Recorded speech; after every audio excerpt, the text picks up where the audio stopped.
বিয়ের ৬ মাসের মাথায় নিজের স্বামীকে নামিদামি একটা রেস্টুরেন্টে একটা মেয়ের হাত ধরা অবস্থায় দেখে মাথা ঘুরে গেল অতিথির। সে কিছুতেই বিশ্বাস করতে পারছে না দৃশ্যটা। এটা কিভাবে সম্ভব? তার স্বামী তাকে এত বড় ধোঁকা কি করে দিতে পারল? না, সে আর ভাবতে পারছে না। মনে হচ্ছে কলিজাটা কেউ ছিঁড়ে নিয়ে যাচ্ছে। সে এটুকু বুঝতে পারছে যে তার এই মুহূর্তে খুব কষ্ট হচ্ছে। অতিথিকে ঠায় দাঁড়িয়ে থাকতে দেখে পেছন থেকে তার বান্ধবী লুবনা তাড়া দিয়ে বলল, কিরে, দাঁড়িয়ে কি দেখছিস? চল তাড়াতাড়ি। তার কথায় যেন অতিথির কর্ণকোহরে পৌঁছায়নি। সে একদৃষ্টিতে তার স্বামী আষাঢ়ে স্তব্ধ হয়ে যাওয়া মুখটার দিকে চেয়ে আছে। আশার ভাবেনি অতিথি এই সময়ে এখানে আসবে। সে মেয়েটির হাত সরিয়ে তড়িঘড়ি করে চেয়ার ছেড়ে উঠতে যাবে, তখনই অতিথি রাগে দুঃখে অভিমানে তার বান্ধবীকে ধাক্কা দিয়ে সরিয়ে রেস্টুরেন্ট থেকে বেরিয়ে যায়। আশা তাড়াহুড়ো করে রেস্টুরেন্ট থেকে বের হয়েও অতিথির হদিশ পেল না। সে বের হওয়ার আগেই অতিথি রিকশা নিয়ে নিজ গন্তব্যের উদ্দেশ্যে চলে গেছে। আশার রাগে গাড়ির দরজায় জোরে আঘাত করল। ঝামেলা কমাতে গিয়ে আরও ঝামেলা সৃষ্টি করল সে। বিরক্তিকর। অতিথি বাসায় এসে কারো সাথে কোনো কথা না বলে ফুঁপিয়ে কাঁদতে কাঁদতে লাগেজে কাপড় ভরতে লাগলো। আশারও তার পিছু পিছু এসেছিল। সে তাদের রুমে এসে অতিথিকে লাগেজে কাপড় ভরতে দেখে দ্রুত তার কাছে গিয়ে অস্থির কণ্ঠে বলল, কি করছো এসব? কাপড় কেন লাগেজে ভরছো? প্লিজ মাথা ঠান্ডা করো বউ, প্লিজ। অতিথি তার কথাকে পাত্তা না দিয়ে নীরব অশ্রু বিসর্জন দিয়ে সব কাপড় লাগেজে গুছিয়ে ফেলল। আশার আর না পেরে অতিথিকে জড়িয়ে ধরে মিনতি করে বলল, থামো প্লিজ, আগে আমার কথাটা শোনো। ভুল বুঝছো তুমি আমাকে। প্লিজ বউ, একবার শোনো আমার কথাটা। কিন্তু কে শোনে কার কথা? আষাঢ়ের মিনতিতে এক বালতি জল ঢেলে অতিথি দ্বিগুণ তেজ নিয়ে আষাঢ়কে ধাক্কা দিয়ে সরিয়ে কঠোর কণ্ঠে বলল, খবরদার, আমাকে ছোঁয়ার চেষ্টা করবে না। যার হাত ধরে বসেছিলে তার কাছেই যাও। আমাকে আটকানোর চেষ্টা করবে না, বলে দিলাম। তারপর আষাঢ়কে কিছু বলার সুযোগ না দিয়েই অতিথি বাসা থেকে চলে গেল। আশার মাথায় হাত দিয়ে বসে গেল। কি করবে সে এখন? তার বইয়ের এই ভুল সে কি করে ভাঙাবে এখন? সে জানে অতিথি রাগ করে তার বাবার বাসাতেই যাবে। তাই সে দ্রুত বাসা থেকে বেরিয়ে শ্বশুরবাড়ির উদ্দেশ্যে গেল। হঠাৎই মেয়ের আগমনে ভীষণ অবাক হয়েছেন অতিথির বাবা মা। কিন্তু তার থেকেও বেশি অবাক হন তারা যখন দেখে তাদের মেয়ের পিছু পিছু মেয়ের জামাইও উপস্থিত। অতিথি এসেই নিজের রুমে দরজা লাগিয়ে বসে আছে। অতিথির বাবা মা ব্যস্ত হয়ে পড়লেন মেয়ের জামাইকে আপ্যায়ন করতে। কিন্তু আশা তাদেরকে শান্ত করতে বলে উঠল, বাবা মা, আপনারা এত ব্যস্ত হবেন না। আমরা থাকতে আসিনি। আপনাদের মেয়ে আমাকে অযথা ভুল বুঝে রাগ করে চলে এসেছে। ওর সাথে কথা বলার খুব প্রয়োজন এই মুহূর্তে। অতিথির বাবা মা অবাক হয়ে আষাঢ়ের দিকে চেয়ে রইল। তারপর তাদের স্বামী স্ত্রীর ঝামেলা মেটানোর জন্য আষাঢ়কে অতিথির রুমে যাওয়ার অনুমতি দিল। আষাঢ় রুমে ঢোকার আগেই অতিথি রুম থেকে বের হয়ে রাগে ফেটে পড়ে বলল, এই লোকটাকে এই বাসায় কেন আসতে দিয়েছ? চলে যেতে বলো তাকে। আজ যদি কোনোদিন এই লোকটাকে আমাদের বাসার আশেপাশে দেখি, তাহলে আমাকে তোমরা সারা জীবনের জন্য হারাবে বলে রাখলাম। অতিথির কথা শুনে তিনজনই বাকরুদ্ধ হয়ে গেল। আশার একদমই ভাবেনি এরকম ছোট্ট একটা বিষয়কে অতিথি এতটা জটিল করে দেবে। তাকে কোনো কিছুর বলার সুযোগ না দিয়েই সে এত বড় একটা সিদ্ধান্ত নিয়ে নেবে। তবে সে আর যাই হোক, অতিথির ক্ষতি চায় না। আর অতিথির রাগ এবং জেদ সম্পর্কে সবারই জানা আছে। সে যা বলেছে তা করে দেখাতে তার 1 সেকেন্ডও টাইম লাগবে না। তাই আশার আর কিছু না বলে নিঃশব্দে বাসা থেকে বেরিয়ে গেল। অতিথি নিজের রুমে গিয়ে দরজা লাগিয়ে ফুঁপিয়ে কাঁদতে লাগলো। অতিথির বাবা মা কিছুই বুঝতে না পেরে একে অন্যের মুখ চাওয়াচাওয়ি করতে লাগলো। 7টা দিন চলে গেল, তবুও একটা বারের জন্য অতিথি আষাঢ়ের কোনো মেসেজে রিপ্লাই এমনকি কল রিসিভ করলো না। আষাঢ় বিমর্ষ মনে বিছানায় বসে আছে। তাকে একটা মেয়ে পাগলের মতো ভালোবাসে।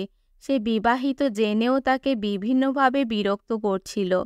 অনলাইনে মেসেজ, ফোনের যন্ত্রণায় অতিষ্ঠ হয়ে সে এই মেয়েটিকে রেস্টুরেন্টে ডেকেছিল। তার উদ্দেশ্য ছিল মেয়েটিকে ভালোভাবে বুঝিয়ে বলে তার ঘাট থেকে নামাতে, কিন্তু এখন ঝামেলা সে তার ঘাড়েই পড়েছে। রেস্টুরেন্টে সে মেয়েটিকে নানাভাবে বোঝানোর চেষ্টা করছিল, কিন্তু বেয়াদব মেয়ে তার কথা শোনার বদলে তার চেহারা দেখায় ব্যস্ত ছিল। এমনকি এক পর্যায়ে সে আষাঢ়ের হাতও ধরে ফেলল। আর তখনই যে তার বউ তার বান্ধবীকে সঙ্গে নিয়ে রেস্টুরেন্টে চলে আসবে, সে ভাবতেই পারেনি। অতিথি যে কথা বলেছে তারপরে সে ভীত শঙ্কিত হয়ে তার ধারে কাছেও যায়নি।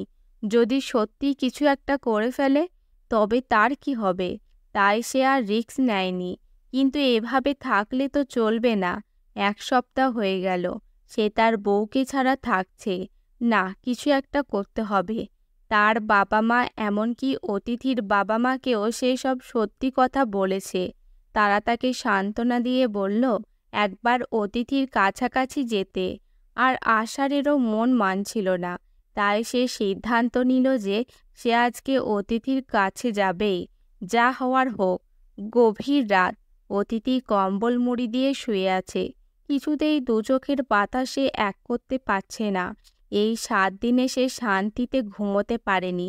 বারবার শুধু চোখের সামনে সেই রেস্টুরেন্টের হাত ধরার দৃশ্যটা ভেসে উঠছে, আর সেই সাথে বুকের জ্বালাপোড়াও বাড়ছে।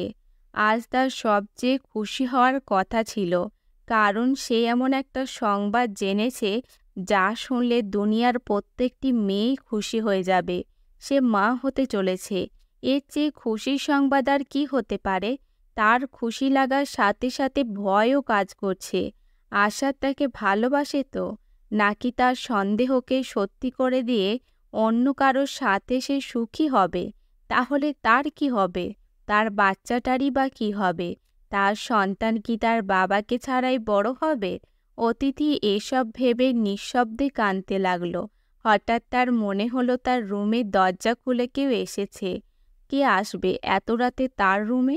সে মাথা তুলে দেখতে যাবে কে এসেছে, তখনই সে অনুভব করলো তার পাশে এসে কম্বল টেনে কেউ একজন তার খুব সন্নিকটে শুয়ে পড়েছে। অতিথি ভয়ে চিৎকার দিতে যাবে, তখনই মানুষটি তার মুখে হাত দিয়ে থামিয়ে ফেলল। অতিথি চোখ পিটপিট করে মানুষটাকে চেয়ে দেখল, এ যে আশার। ও এত রাতে কিভাবে এখানে আসলো? আজব তো। অতিথির ভাবনার মাঝেই আশার অতিথির মুখ থেকে তার হাত সরিয়ে অতিথিকে আষ্টে পিষ্টে জড়িয়ে ধরে ঘাড়ে মুখ গুজে দিল। হঠাৎ এমন করায় অতিথি তার অনুভূতিকে সামলাতে না পেরে কেঁপে উঠে আষাঢ়ের টি-শার্ট খামচে ধরল। আষাঢ় অতিথির কানে ফিসফিস করে বলল, সরি বউ, সরি ফর এভরিথিং। এতদিন না আসার কারণে। তোমার সিদ্ধান্ত শুনে আমি খুব ভয় পেয়ে গিয়েছিলাম, তাই আসিনি। ক্ষমা করে দাও না। তোমাকে তো মেসেজে সব কিছুই জানিয়েছি। তবু কেন এমন করছো? প্লিজ আমাকে দূরে সরিয়ে দিও না জান। অতিথি রাগ করবে কি? হঠাৎ আষাঢ়ের এমন কাছে এসে কথা বলায় সে একদম জমে যাচ্ছে। তার গরম নিঃশ্বাস এসে তার ঘাড়ে পড়ছে। আশার বুঝতে পারল তার বউ এই মুহূর্তে লজ্জায় আড়ষ্ট হয়ে আছে। অতিথি আর না পেরে আশারকে শক্ত করে জড়িয়ে ধরে তার বুকে মুখ লুকালো। আশারও শক্ত করে জড়িয়ে ধরে ফিসফিসিয়ে বলল, লাভ ইউ বউ। তোমাকে না জানিয়ে রেস্টুরেন্টে যাওয়া আমার ভুল হয়েছে। আর এমন হবে না, প্রমিস। মেসেজটা দেখেছিলে? না। আশা তক্ষুনি ফোন বের করে তাকে মেসেজটা দেখালো। মেসেজটা পড়ে অতিথি অপরাধী ভঙ্গিতে মাথা নিচু করে রাখল। সামান্য একটা ব্যাপারকে সে কতটা ক্রিটিক্যাল করেছে। আসলে সে কোনো কিছু সম্পর্কে আগাম খোঁজখবর না নিয়ে একটু বেশি রিঅ্যাক্ট করে ফেলেছে। না, তার এই অভ্যাস পরিবর্তন করতে হবে। আশার অতিথির কপালে চুমু খেয়ে বলল, ইটস ওকে জান, এত টেনশন নিও না, কিছুই হয়নি। আর এমন হবে না, প্রমিস। বললাম তো কিছু হয়নি, ভুল তোমার একা ছিল না, আমারও ছিল। তো সরি বলার কোনো প্রয়োজন নেই। অতিথি মৃদু হেসে মনে মনে সৃষ্টিকর্তাকে শুকরিয়া জানালো। এমন স্বামী কজনের কপালে জুটে?